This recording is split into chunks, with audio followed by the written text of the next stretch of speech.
When you look at the rules around food and religion, one thing quickly stands out. Some rules seem strange, others seem inconsistent, and many seem outdated when viewed through a modern lens. One of the clearest examples is the ban on pork in Judaism and Islam compared to its full acceptance in Christianity. The same animal, the same meat, but very different answers depending on which group you ask. So why is that? Why would one group call it unclean, another group call it forbidden, and another group eat it without hesitation? And what does that tell us about religion itself, the way rules are created, and the way humans follow them? To start, it helps to remember that the ancient world was built on survival. Food wasn't a guaranteed thing. People relied on animals, on farming, and on whatever their land could support. In the Middle East, thousands of years ago, pigs were not the easiest animals to raise. They require lots of water, they don't handle heat well, and they don't provide milk or wool or heavy labor like other animals did. A cow or a goat could give you milk, leather, or even pull a plow. A pig just gave you meat, and in that hot climate, meat spoiled fast. That's not very efficient if your entire community is trying to survive. So it's not surprising that people in the region came to see pigs as wasteful, even dangerous. They carried diseases like trichinosis that could spread through undercooked meat, and before modern cooking and refrigeration, that was a serious risk. What better way to protect your group than to declare the animal itself unclean, attaching moral weight to what started as a practical survival rule? Over time, the warning became sacred law, not just common sense. Judaism encoded this in the Torah. Pigs were placed alongside other unclean animals that people were told not to eat. This wasn't unique to Judaism, though. Many ancient cultures had food taboos because food is so tied to identity. By saying, "We don't eat this," a community also says, "We are not like them." Dietary rules become walls, separating one group from its neighbors, reinforcing identity through difference. Islam inherited much of the same structure. The Quran repeats the prohibition of pork, framing it as something impure. But here too, it's not just about health or efficiency. It's about drawing lines, defining believers, and creating a clear sense of purity versus impurity. A Muslim is partly recognized by what they refuse to eat. But then you get Christianity, which begins as a Jewish sect. You'd expect Christians to hold on to the same dietary rules, yet early on, the movement made a sharp turn. The New Testament includes a story where Peter has a vision. He sees animals considered unclean, including pigs, and hears a voice tell him to kill and eat. The message is clear. The old food laws no longer apply. Salvation wasn't about dietary restrictions, it was about faith in Christ. At least that's how the story is told. From that point on, Christians distinguished themselves from Jews in part by abandoning those dietary laws, and that choice had huge consequences. By dropping the food restrictions, Christianity became far easier to spread. Converts didn't have to give up their favorite foods or follow complex rituals. In Rome, where pork was a common meat, this was a major selling point. Christianity could appeal to a much broader audience because it stripped away the rules that made Judaism so exclusive. So what you see is this: the same animal, the same cultural background, but very different outcomes depending on what each religion needed to accomplish. Judaism kept the ban because it reinforced identity and continuity. Islam repeated it for purity and boundary setting. Christianity threw it out to expand and compete in a new world. This isn't really about pigs at all. It's about the way religion shapes human behavior and the way human needs shape religion. What begins as practical survival advice can become holy law, and what was once considered sacred can just as easily be abandoned when it gets in the way. And that raises questions. If a divine law can shift depending on convenience, was it ever really divine? If one God tells one group that pork is evil, another group that pork is forbidden, and another that it's perfectly fine, what does that say about the source of those rules? It starts to look less like commands from above and more like the flexible creations of people trying to hold their communities together. When you think about it, food is one of the most personal choices a person makes every day. What you eat becomes part of you. That's why it's such a powerful tool for religion. By controlling food, religions control identity, and by tying it to morality, they ensure obedience. Break the rule, and you're not just eating the wrong thing, you're sinning, you're betraying your community, you're risking your place in the afterlife. The stakes are inflated to guarantee compliance. Yet, none of this changes the simple reality. Today, pork is eaten safely in much of the world. Modern cooking eliminates the old risks. Agriculture makes it efficient to produce. But some people still won't touch it, not because of health or logic, but because tradition says so. Tradition written down centuries ago, fossilized into law, carried forward whether it makes sense or not. And that's where the bigger picture becomes visible. Religious food rules are often presented as if they were timeless truths, but in reality, they are historical accidents that hardened into commandments. They reveal more about the human struggle for control, health, and social identity than they do about anything divine. Take the example of early Jewish communities.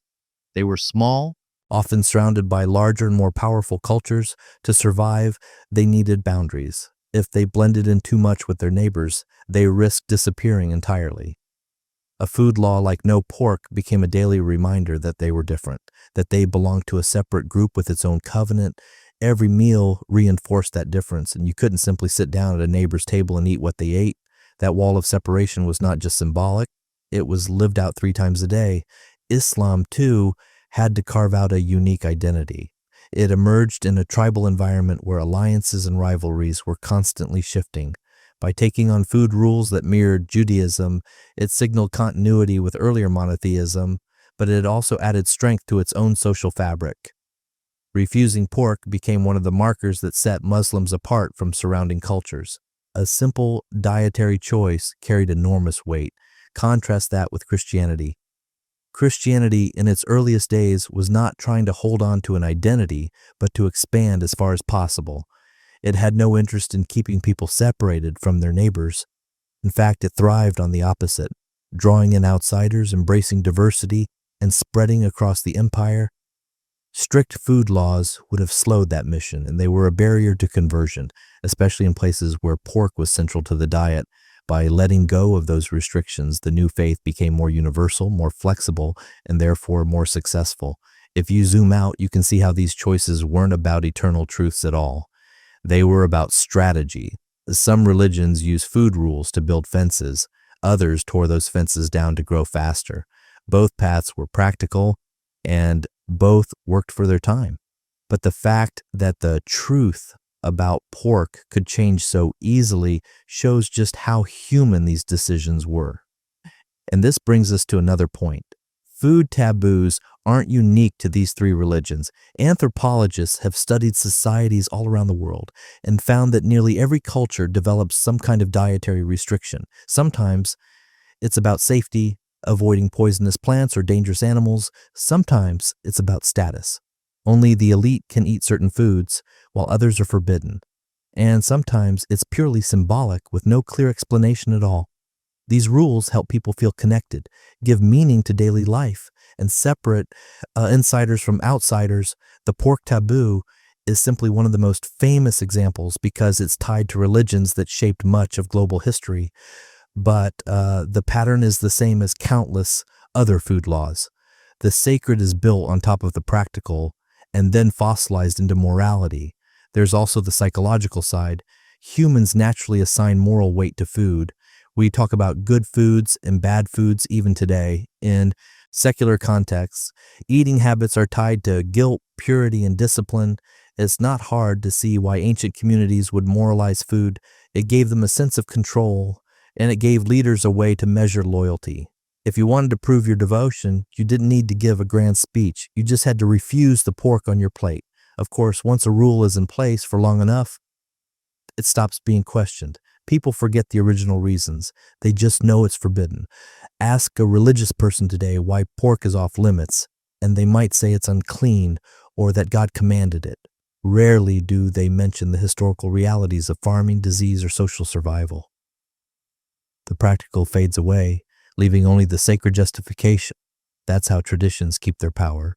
And yet, when you hold these traditions side by side, Judaism banning pork, Islam repeating the ban, Christianity discarding it. The contradictions are obvious. If divine rules are supposed to be universal and eternal, why would they change depending on geography, timing, or cultural needs? Why would one group's sin be another group's dinner? The inconsistency isn't a small detail. It exposes the human fingerprints all over these supposedly holy laws. Think about the message this sends. If a God truly cared about human diets, wouldn't the rules be the same for everyone, everywhere? Yet, what we see is a patchwork of commands, changing not just from one religion to another, but even within the same tradition over time. What was once considered an eternal law can be erased by a new revelation, a new prophet, or a new interpretation. That isn't how timeless truth works. That's how human societies adapt and justify their choices. The early Christians, for example, didn't just abandon pork for no reason. They had to justify it. And so we get the story of Peter's vision, in which a divine voice tells him that all foods are clean. But step back for a moment. This vision didn't come out of nowhere.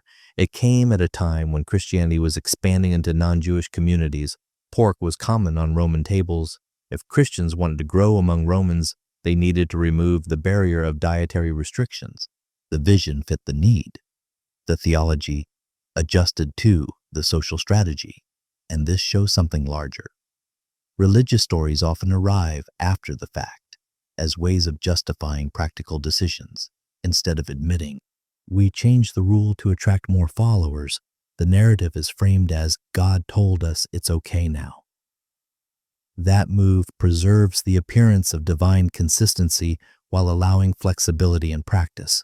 But for anyone looking closely, the gap is obvious. The same thing can be seen in Islam's stricter stance.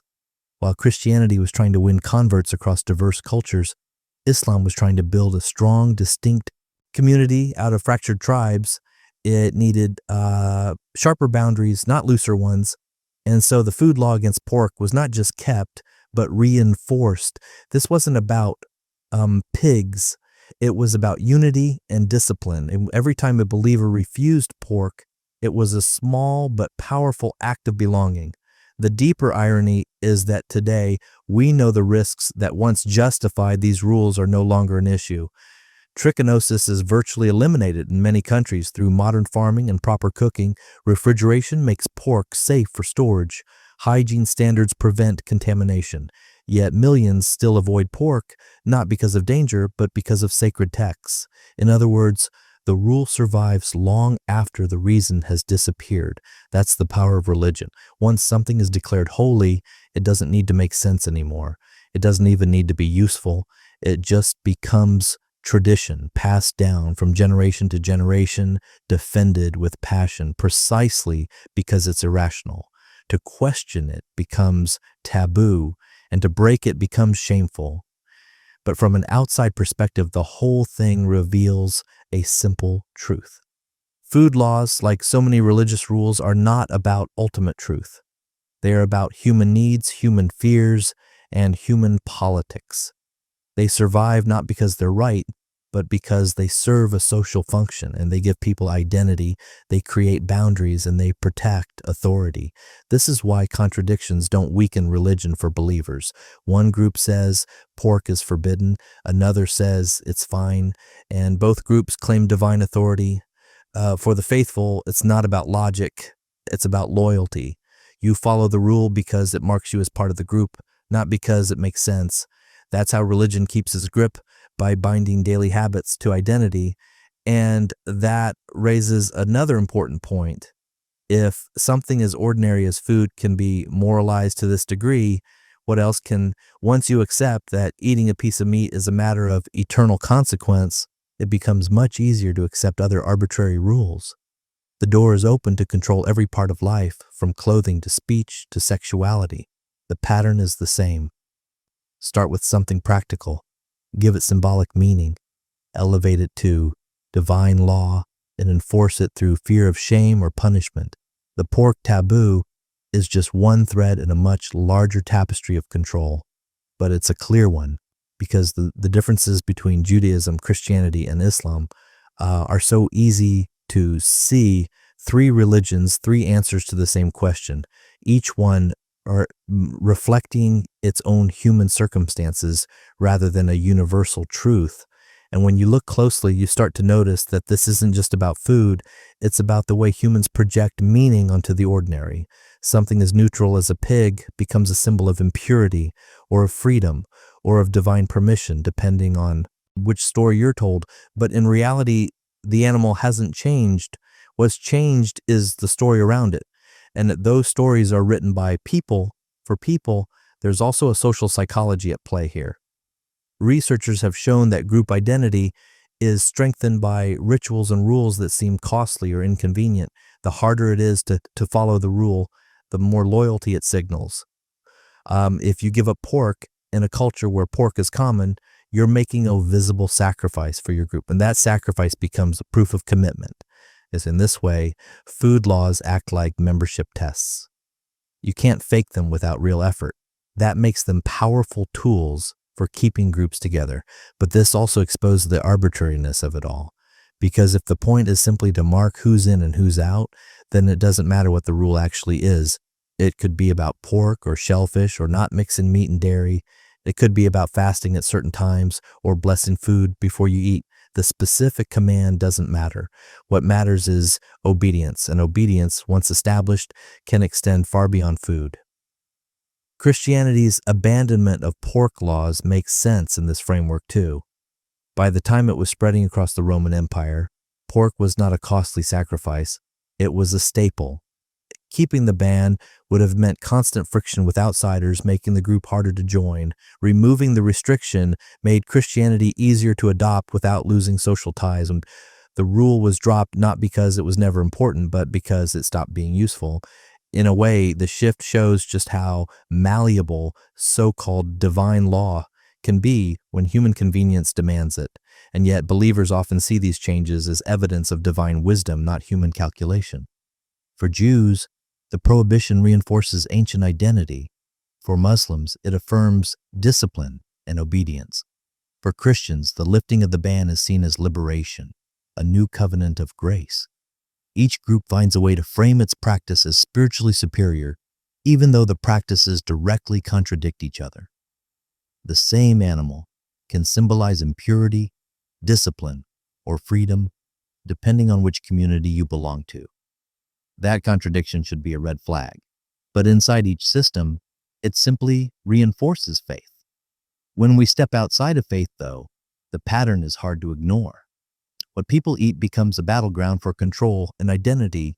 A pig is not just a pig, it's a test of loyalty, a badge of belonging, a marker of difference. And once people are convinced that divine authority is behind the rule, questioning it becomes almost impossible. This is why food laws survive long after their practical reasons disappear. They're no longer about health or efficiency, they're about meaning. And meaning, once tied to morality, can't be untangled without shaking the foundations of belief itself. The result is that billions of people around the world today live with dietary restrictions that make little sense in the modern world, but remain deeply important in their religious communities. Pork is just one example. It could just as easily be alcohol or fasting or any other ritual around food. What matters is not the rule itself, but the way it binds people to an authority that claims to speak for something higher. It's worth noting that pork itself isn't inherently more unclean than any other animal. In fact, pigs are biologically very similar to humans. That's one reason medical science has used pig organs and tissues in research and even transplants. From a purely biological perspective, pigs are no more dangerous than cows or chickens. The danger came from the environment they lived in and the lack of modern preservation and cooking methods, which means the so-called divine law against them was really just human trial and error dressed in sacred language. If you step back, the story of pork prohibition exposes how religious authority often works. Leaders take observations about the natural world, and some true, some exaggerated, some completely mistaken, and they frame them as absolute commands. Instead of saying, "Don't eat this because it might make you sick," the rule is declared as, "Don't eat this because God says so." The second version carries far more weight because it makes the rule unquestionable. Even if circumstances change, even if new knowledge shows the danger is gone, the command remains frozen. That's exactly what happened here. The original risks of pork are no longer relevant in most of the modern world, but the command still holds for many people because it's no longer about pigs. It's about obedience. It's about showing loyalty to a tradition, proving faith by a restriction, and separating one group from another. The meat itself is almost incidental. And that leads to another interesting observation. Rules that survive the longest are often the ones tied to identity, not practicality. If a rule only solves a temporary problem, it fades once the problem disappears. But if a rule becomes a marker of who you are, it survives for centuries. Refusing pork became not just a matter of diet, but a matter of being Jewish or being Muslim. Eating pork became a matter of being Christian.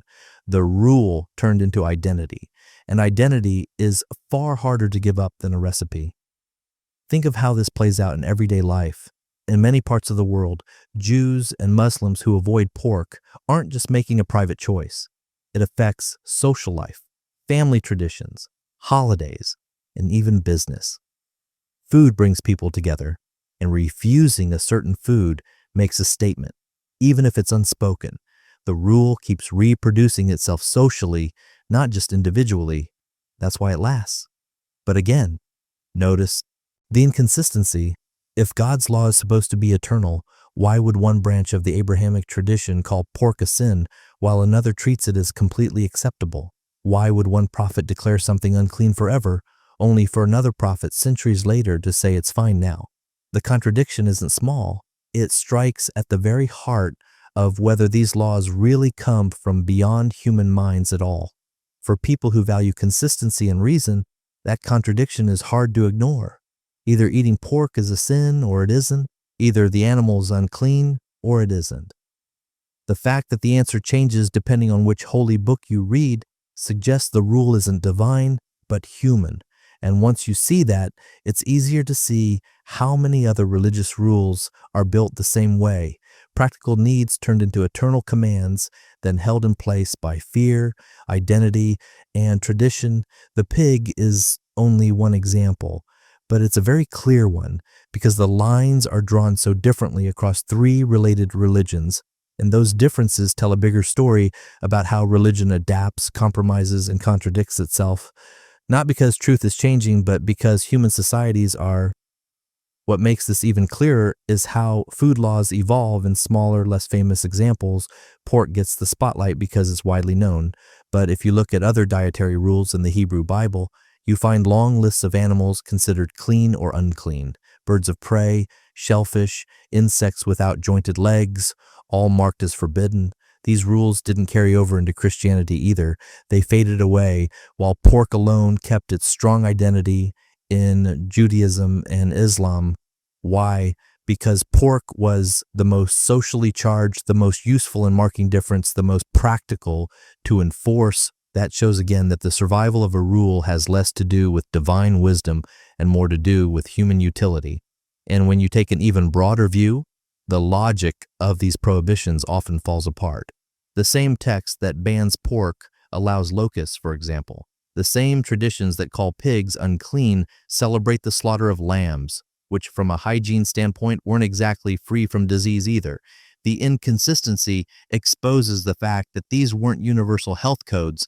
They were cultural judgments filtered through the needs and biases of the time. This inconsistency becomes even harder to reconcile when you look at how strongly religion ties morality to these rules. It's not just don't eat pork, it might make you sick. It's don't eat pork or you've broken God's command and stained your soul. The leap from practical advice to eternal punishment is enormous.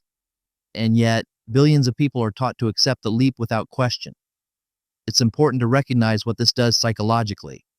By attaching eternal stakes to ordinary behavior, religion magnifies control over people's lives. Every meal becomes a moral test. Every bite of food becomes an opportunity for guilt or pride. And once that framework is in place, it can be extended into every other area of life. If God cares whether you eat pork, surely God cares what you wear, what you say, and who you love. The boundaries of divine concern expand endlessly until nothing is outside the reach of moral policing. And yet, when viewed historically, the entire foundation crumbles. Pork was banned in one tradition because it was impractical. It was banned in another to reinforce identity. It was allowed in a third to make conversion easier. None of those reasons sound divine. They sound human. They sound strategic, adaptive, and contingent on circumstance, which is exactly what you'd expect if these rules came from people, not from beyond. And that's the real lesson hidden in the pork taboo. Not that pigs are dirty or holy or free to eat, but that religion reveals its human fingerprints every time a rule shifts to match social needs. The supposed eternal commands bend and break when they no longer serve a purpose. The stories are rewritten to justify the change, and believers carry on, rarely questioning why a God's eternal word looks so much like human decision-making. And this is where you begin to see the bigger tension. If religion claims to speak for an unchanging God, then its rules should be consistent and eternal. But they're not. They shift with the culture, with the geography, with the politics. Pork is a sin in one place, a test of purity in another, and a simple dinner option in yet another. The pattern isn't divine law. It's human adaptation wrapped in sacred language. Think about how different the outcomes would have been if Christianity had clung to the pork ban. The religion might have remained a small sect of Judaism, limited in scope, weighed down by rules that outsiders saw as strange. Instead, by discarding the rule, Christianity opened itself to the Roman world and beyond. Theological flexibility became the engine of growth. And yet, for believers, this was explained not as strategy, but as divine revelation. The narrative was adjusted to preserve the illusion of continuity. The same dynamic plays out across history. Whenever a rule becomes inconvenient, a new interpretation emerges. Sometimes it's framed as a vision, sometimes as a new prophet, sometimes as a deeper understanding of the same scripture. But the function is always the same: to let the community adapt without admitting that human needs, not divine wisdom, are driving the change. And pork is the perfect case study because it highlights the contradictions so starkly. Jews read the same texts Christians once read, but interpret them as still binding. Muslims encounter the same animal and declare it forbidden for all time. Christians dismiss the prohibition as outdated and unnecessary. 3 religions, 3 answers, each one claiming to represent ultimate truth. If that doesn't expose the human element behind the rules, what does? There's also an irony here. While religion continues to enforce these food laws, secular society has moved far beyond them. Modern science explains why certain foods were risky in the past and provides solutions to those risks. Public health measures have replaced taboos. Instead of calling pork unclean, we talk about proper cooking temperatures, refrigeration, and hygiene. Instead of divine commandments, we rely on evidence and shared knowledge. The result is safer, healthier lives without the baggage of guilt or divine punishment. This contrast shows how differently problems are solved when reason leads the way instead of dogma. Where religion freezes a rule in time, science adapts as knowledge grows. Where religion moralizes food, science demystifies it. And where religion divides people based on what they eat, science unites them through shared understanding of safety and nutrition. That doesn't mean people can't choose to avoid pork today. They can for personal, cultural, or ethical reasons, but the key difference is whether that choice is made freely or imposed by tradition claiming divine authority. One approach respects autonomy and reason. The other enforces conformity through fear of divine punishment. And when you think about it, food is one of the most effective ways to enforce obedience. You can choose to ignore certain religious rituals and no one might notice, but you can't hide what you eat if you're part of a community that eats together. The moment you sit at a table, the rule is visible. Everyone can see whether you obey or not. That makes food laws particularly powerful tools of social control. They don't just shape private behavior, they regulate public belonging. This is why pork prohibition, despite sounding simple, becomes such a strong cultural marker. In some communities, eating pork isn't just breaking a rule, it's a betrayal It's crossing a line that marks you as outside the group. And once a rule carries that kind of symbolic weight, it doesn't matter that the original reasons for it have disappeared. The rule sustains itself through social pressure and identity. But what's fascinating is that the same process that made pork taboo in one tradition allowed it to become normal in another. Christians didn't just remove the ban to make life easier. They used its removal to define themselves as different from Jews. Eating pork became a sign of freedom from the old law, proof that they were part of a new covenant. In other words, the very thing that was once a marker of exclusion became, in another community, a marker of liberation. The meaning flipped, not because pigs changed, but because human needs did. This flexibility should make anyone stop and think. If rules can be so easily reversed while still being called divine, then the word divine clearly doesn't mean eternal or universal. It means whatever the community needs it to mean in that moment.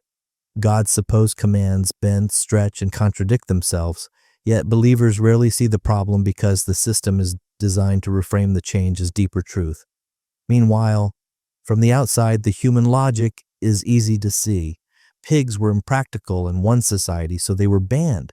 They were dangerous in a pre-scientific world, so they were labeled unclean. They were common in another society, so the ban was lifted. Theologies rose up afterward to explain and sanctify each choice. What was never admitted openly is that the choices were driven by survival, identity, and politics, not by timeless truth. This is why food taboos are such a revealing window into religion. They expose how arbitrary the so-called moral rules really are, and they remind us that the weight of divine authority can be attached to almost anything, as long as it keeps the group united. And what makes this even more revealing is the way these contradictions are explained away. When questioned, religious leaders rarely admit that the rules shifted because of practicality. Instead, they present stories of revelation, visions, or divine clarification. And for Christianity, Peter's dream is used as the explanation. For Islam, the Quran frames the ban as eternal purity. For Judaism, the Torah's dietary codes are framed as part of a covenant that still binds the people. Each system creates a narrative that makes its own stance look inevitable, as if it were always meant to be that way. But the truth is clear. If a God had wanted to send one consistent message about pork, there would be no room for three contradictory versions. The very fact that the same animal is treated so differently by groups that all claim the same spiritual heritage is evidence enough that the rules are human-made. A timeless law would not shift so easily across cultures. And the inconsistency doesn't just stop at pork. Think of alcohol. In Christianity, wine is used in one of the most sacred rituals. In Islam, alcohol is completely forbidden. Both claim divine authority for their stance, but the differences only highlight how flexible and contradictory these so-called eternal truths can be. What one religion sees as sacred, another sees as sinful. And once again, the explanations are layered over after the fact to cover decisions that were really made by human communities responding to their circumstances. That's the deeper pattern. Their practical needs first, divine stories later. The ban on pork began because it was inefficient and dangerous in certain climates. The divine justification came afterward. Christianity's acceptance of pork began because rejecting it. Limited growth, the theological story of freedom from the old law, came afterward. Religion works backward, starting with human choices, then building sacred explanations to protect those choices from challenge. This backward logic is what makes religion so effective as a system of control. Once a rule is tied to divine will, it's no longer open to questioning. People stop asking whether it makes sense. They stop asking whether it's consistent.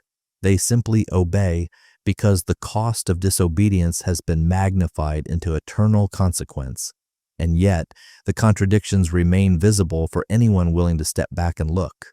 The pig becomes a mirror of the bigger truth.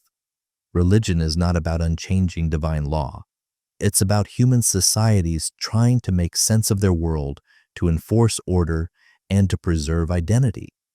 The fact that three related religions give three opposite answers about the same animal isn't a mystery. It's exactly what you would expect when the rules are human inventions, not universal truths. And here's another layer to consider. When rules like this survive for centuries, they don't just shape what people eat, they shape how people see themselves. For many Jews and Muslims, refusing pork isn't only about following a command. It's about identity, family, heritage. It's about being connected to ancestors who live by the same rules, sometimes under great pressure to abandon them. The choice not to eat pork becomes a symbol of resilience, of cultural pride, of survival in the face of assimilation. That explains why the prohibition is so deeply emotional. Breaking it isn't just breaking a rule, it can feel like breaking with history, with family, with everything that makes the group distinct. And that emotional weight makes the prohibition even harder to question, even when the original reasons no longer apply. The rule has outgrown its practical roots and become pure symbolism. But Christianity's rejection of the prohibition worked in a similar way, just in the opposite direction. For Christians, eating pork became a way to signal freedom from what they framed as outdated laws. It became part of their distinct identity, just as avoiding pork did for Jews and Muslims. Once again, the pig itself wasn't the point. The point was difference. We are not them. That's the unspoken message behind both sides of the rule. This is where the sociological insight becomes clear. Humans use food not just for survival, but for symbolism. The act of eating or refusing to eat becomes a way of declaring who belongs and who doesn't. Religion simply amplifies this tendency by adding divine authority. Suddenly, a meal isn't just a meal, it's a spiritual act, and every bite becomes loaded with meaning far beyond the food itself. But when you strip away the symbolism, the contradictions come back into focus. And because at the end of the day, a pig is just a pig. It's neither holy nor unholy, neither pure nor impure. Those categories exist only in human imagination, reinforced by tradition and belief. The animal itself doesn't change depending on who eats it. What changes is the story people attach to it. And that's why this particular taboo is such a powerful lens for understanding religion as a whole. It shows how something ordinary can be elevated into moral law. It shows how rules can contradict one another while still claiming divine authority. And it shows how easily people can be convinced to carry rules forward long after the original reasons are gone. And the longer you think about it, the clearer the pattern becomes. Religion often takes ordinary aspects of life, food, clothing, work, relationships, and ties them to divine approval or disapproval. Once that link is in place, everyday behavior becomes charged with eternal significance. What you eat for lunch suddenly matters to the creator of the universe. What fabric you wear is no longer a fashion choice, but a moral one. And what day you rest becomes a test of faith. The problem is that once something is framed this way, logic no longer applies. You can explain that pork is safe with modern hygiene. You can point out that other animals carry equal or greater risks. You can demonstrate that the ban was practical in the past but outdated now. None of that matters to someone who believes the command comes from God, because in that framework, the logic is irrelevant. Obedience is what counts. And that's precisely how control works. The Christian shift away from pork laws also highlights another layer: how religion uses stories to rewrite history. Instead of admitting that a rule was dropped for strategic reasons, the narrative paints it as divine permission. Peter's vision in Acts isn't just a convenient story, it's a way to reframe a human choice as a divine command. It allows the religion to adapt without admitting it's adapting. The illusion of timelessness is preserved even as the rules change. The same pattern repeats again and again in different contexts. Circumcision, dietary laws, fasting, rituals of purity, each can be added, removed, or modified, and each change is explained as God's will rather than human choice. That's why contradictions pile up between religions and even within them without shaking the faith of believers. The system is built to reinterpret inconsistency as revelation. But when you look at pork across Judaism, Christianity, and Islam, the contradictions are too clear to ignore. Three religions, all tracing back to Abraham, all claiming the same God, yet three completely different answers about the same meat. If divine law were consistent, this wouldn't happen. The only explanation that makes sense is the simplest one. These are human rules, shaped by human needs and justified by attaching God's name to them. And once you see that in the case of pork, it becomes easier to see in countless other areas. The idea that a supreme being would care about what kind of meat humans eat but not provide a consistent answer stretches credibility. The idea that humans would invent different rules to serve their own circumstances then defend them as sacred makes perfect sense. And let's not forget how these contradictions have fueled tension between communities. Food rules may seem small, but they create daily reminders of difference. A Jew and a Christian in the ancient world couldn't easily share a meal. A Muslim and a Christian today may face the same barrier. What you eat and don't eat becomes a way of signaling who belongs to which group. These boundaries, reinforced at every table, deepen divides that can last for centuries. It's not just about theology, it's about social cohesion and separation. If you can't eat with someone, you're less likely to form close bonds, you're less likely to marry, to mix families, to blend communities. Food taboos harden social lines. And that was one of their original functions, not just protecting health, but protecting identity through separation. Christianity's rejection of those food laws, on the other hand, became part of its formula for expansion. By removing dietary restrictions, Christians could sit at any table, they could break bread with anyone, share meals without barriers, and grow their movement faster. This practical choice was wrapped in divine language, but the result was clear. The fewer barriers, the more converts.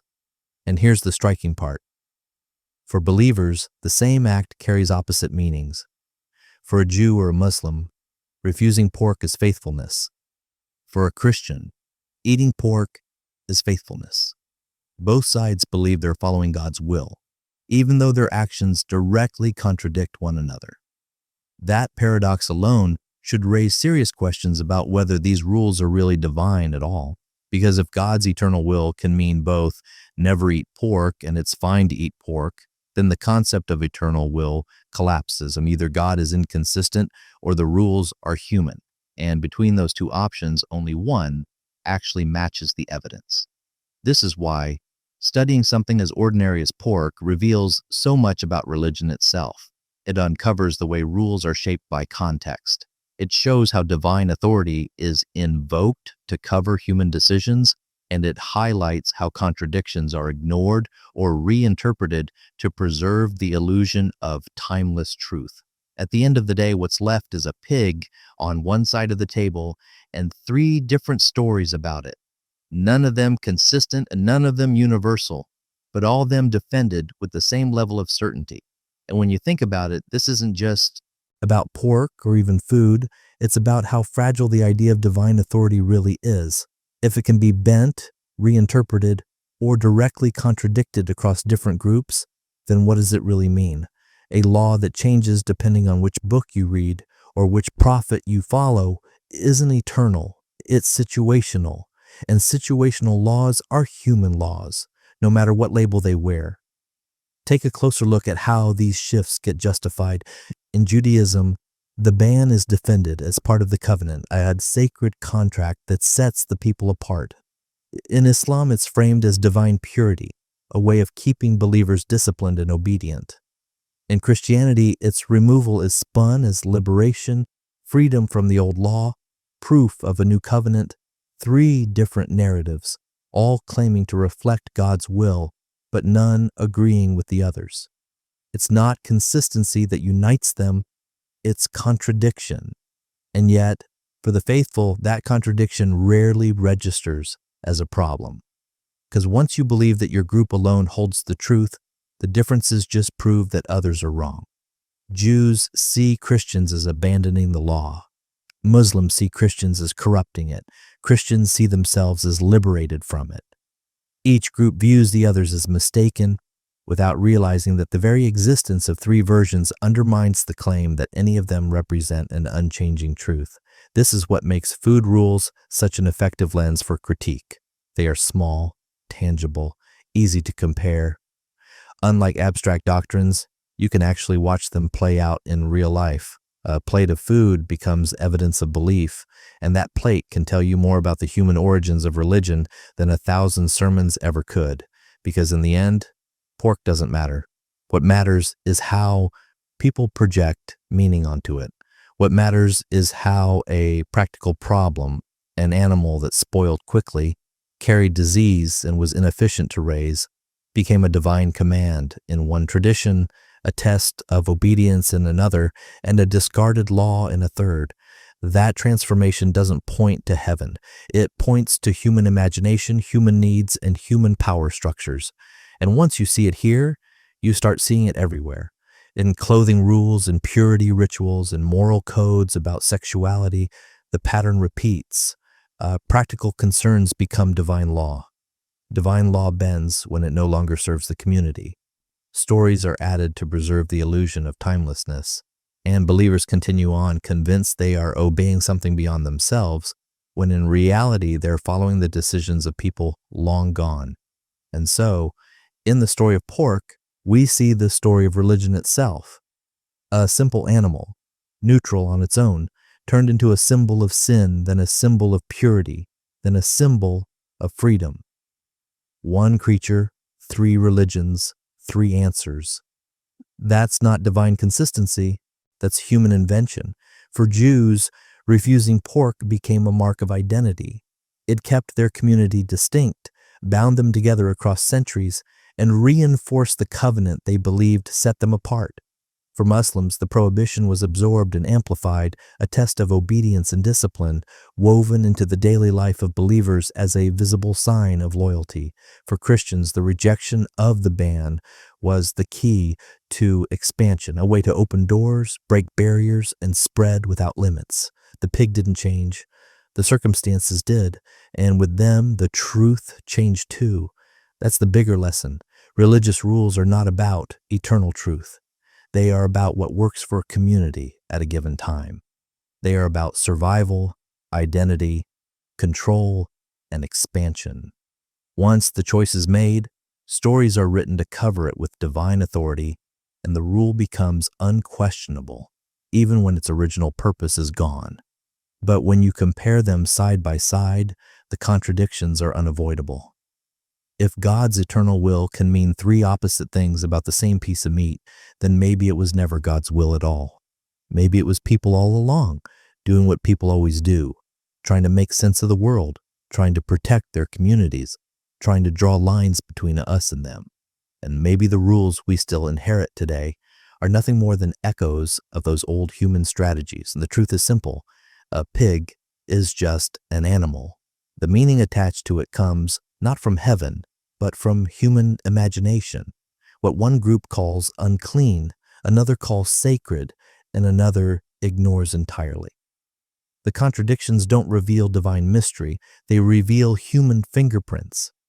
And once you see that, it's hard to unsee, because if a rule about pork can be so flexible, so contradictory, so clearly shaped by human need, then how many other rules are built the same way? How many laws, traditions, and commandments survive today, not because they are eternal, but because they once served a purpose and now survive only as habit, identity, and control? That's the uncomfortable but liberating truth. Religion often pretends to offer eternal certainty, but its rules bend like reeds in the wind of human need. The ban on pork, the acceptance of pork, the prohibition of pork again, it's not a divine story, but a human one. And when you recognize that, you begin to see the real power isn't in obedience, but in questioning. Not in preserving old prohibitions, but in asking why they existed and whether they still make sense. Because the moment you see religion for what it is, not timeless truth, but a shifting web of human choices, you gain something far more valuable than rules about what you can eat. You gain clarity, autonomy, and the freedom to decide for yourself.